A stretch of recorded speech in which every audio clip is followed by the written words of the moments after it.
The characters in Fahrenheit 451 never had the chance to read about human relationships in novels. Montag and his wife are the perfect example of how people had lost compassion for each other because they didn't get to read about people giving compassion to each other in novels. When Montag was found reading the books, his wife was the first one to call the firemen, and she left him at the most stressful time of his life when he really needed support. They had been staying together just to be accepted into their society where it was expected to have either a husband or a wife, but they didn't have any true compassion for each other.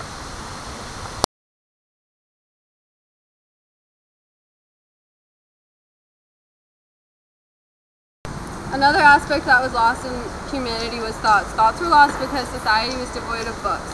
They were only exposed to the thoughts that were forced upon them, and they didn't get exposed to the thoughts of others through literature.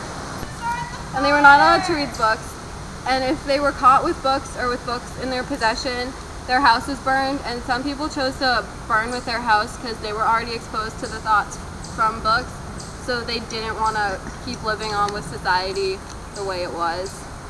So thoughts were another aspect lost.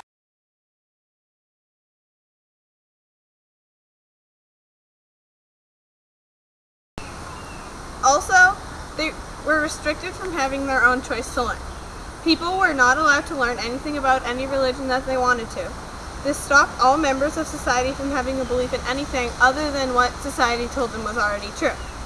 Also, they could not make their own decisions because they only knew what public information they had access to, which led them to not being able to have their own personal opinions.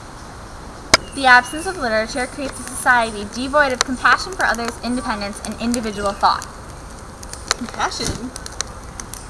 Independence? Thought!